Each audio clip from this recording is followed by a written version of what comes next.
بسم اللہ الرحمن الرحیم۔ السلام علیکم، میرا نام ڈاکٹر اسد محمود ہے۔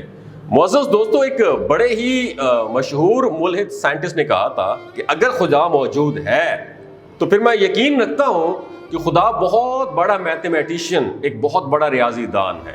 یاد رہے کہ ملحد اس شخص کو کہتے ہیں جو خدا پر یقین نہیں رکھتا اور جو یہ سمجھتا ہے کہ یہ کائنات خود بخود وجود میں آ گئی ہے۔ اس سائنسدان کے یہ کہنے کے پیچھے ایک بہت بڑی وجہ تھی، اور وہ وجہ کائنات میں پھیلے ہوئے اسرار کے پیچھے پوشیدہ ہے۔ اس وجہ کو لے کر آگے چلتے ہوئے سائنسدان ایک بڑے مسئلے پہ حیران ہے۔ وہ مسئلہ ہے نمبر 7 کا عدد۔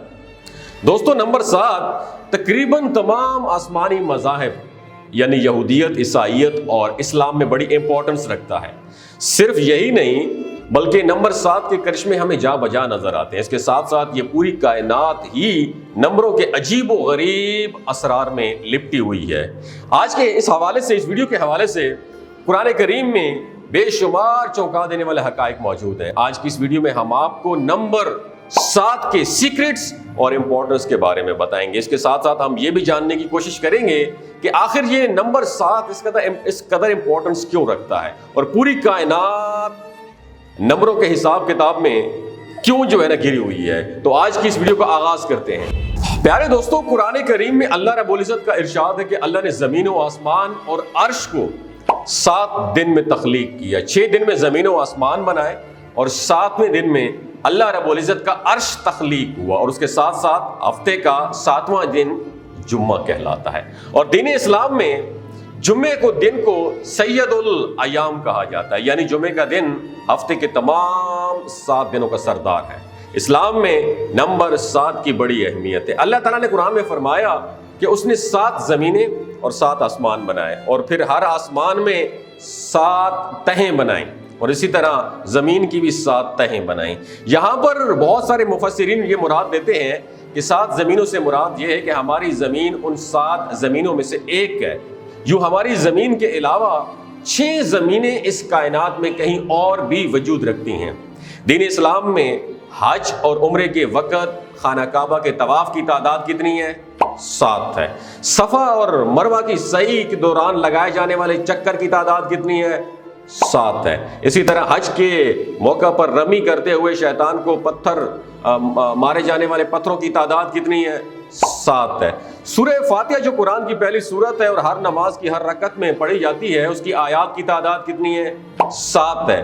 یہاں تک کہ اس سورت میں موجود حروف کی تعداد بھی 21 ہے، جو نمبر 7 کا ہی جزو ضربی ہے۔ اللہ رب العزت نے جہنم کے 7 دروازے اور جنت کے 8 دروازے رکھے۔ اللہ کے نزدیک ایمان کے درجے بھی 7 ہیں۔ اگر ہم اپنی زمین کو دیکھیں جس میں ہم رہتے ہیں، تو زمین پر موجود بر اعظموں کی تعداد بھی 7 ہے۔ اس کے ساتھ ساتھ زمین پر موجود سمندر بھی 7 کی تعداد میں ہے۔ 7 کا ہندسہ اس قدر ریپیٹ ہوتا ہے کہ سائنسدان سوچنے پر مجبور ہو جاتے ہیں کہ آخر اس نمبر کے پیچھے کون سا سیکرٹ چھپا ہوا ہے۔ صرف 7 کا عدد ہی نہیں بلکہ اس کائنات میں نمبروں کے اور عجیب و غریب کرشمے بھی دوستوں موجود ہیں۔ جیسا کہ ہم نے ویڈیو کی شروع میں آپ کو بتایا کہ اس سائنسدان کے مطابق اگر خدا موجود ہے تو وہ بہت بڑا ریاضی دان ہوگا، اور اس کی وجہ یہ ہے کہ ریاضی یعنی میتھمیٹکس کو تمام علوم کی ماں سمجھا جاتا ہے۔ ریاضی سیکھے بغیر سائنس کی کسی بھی شعبے میں سکل حاصل کرنا، ایکسپرٹیز لینا، مہارت حاصل نہیں کی جا سکتی۔ وہ بایولوجی کے شعبہ کیوں نہ ہو، اس کائنات میں ہمیں ہر چیز بڑی پرفیکٹ انداز اور سیمیٹری لیول میں ترتیب کے ساتھ نظر آتی ہے۔ یہی وجہ ہے کہ ریاضی کو خدا کا علم بھی کہا جاتا ہے، اور اسی وجہ سے اس سائنسدان نے خدا کے بارے میں یہ کہا اگر خدا موجود ہوتا تو بہت بڑا ریاضی دان ہوتا۔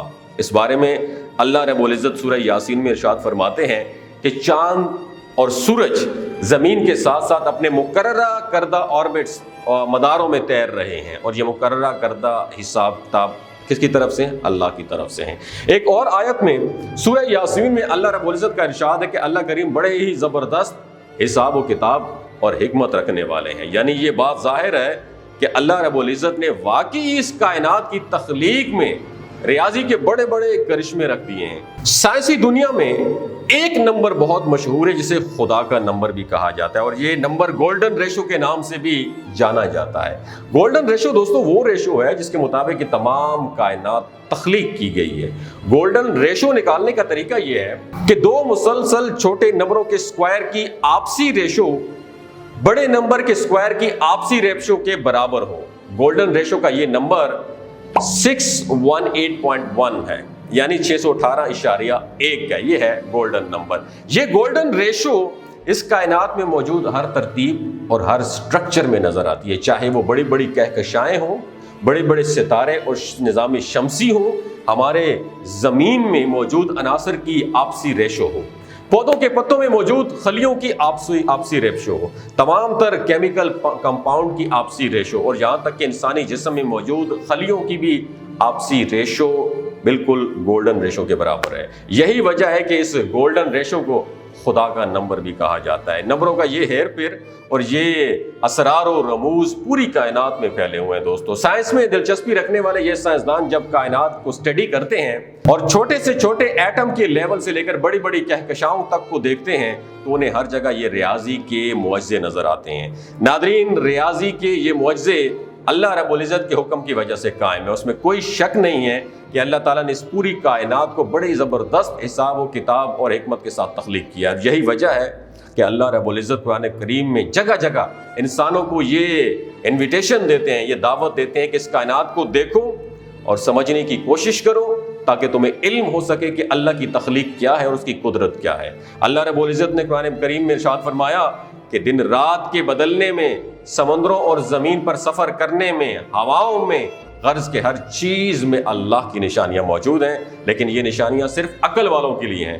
قرآن کریم کے یہ الفاظ، یہ نشانیاں صرف عقل والوں کے لیے ہیں اور بڑے ہی گہرے ڈیپ میننگز جو ہے نا رکھتی ہیں۔ دوستو، ایک عقل والا انسان جب بھی اس کائنات کو دیکھے گا اور سمجھنے کی کوشش کرے گا تو فوراً جان جائے گا یہ کائنات جس قدر زبردست حساب و کتاب اور حکمت کے ساتھ تخلیق کی گئی ہے، یہ اپنے آپ بالکل نہیں بن سکتی۔ اس کائنات کو پیدا کرنے والا ایک خالق و مالک ضرور ہے۔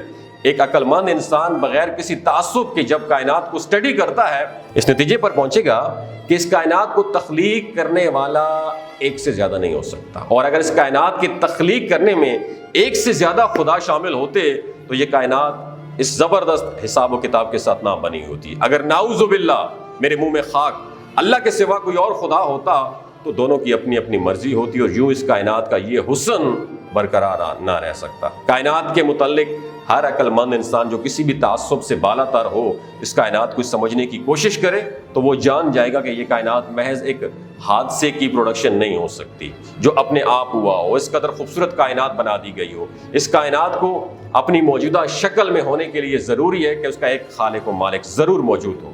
اللہ رب العزت کے اس تنظیم، اس ڈسپلن اور غالب حساب و کتاب کی نشانیاں ہماری اس پوری کائنات میں بکھری ہوئی ہیں۔ شرط صرف عقل مند ہونے کی اور انہیں سمجھنے کی ہے۔ اگر ملحدین کے اعتراض کے مطابق جھوٹی کتاب ہے یہ قرآن، استغفر اللہ، اور اللہ کا کوئی وجود نہ ہوتا تو قرآن کریم میں اللہ تعالیٰ کبھی بھی انسانوں کو وہ دعوت نہ دیتے کہ وہ اس کائنات کو اسٹڈی کر کے اللہ تک پہنچنے کی کوشش کریں، اس کی قدرت کو تسلیم کریں۔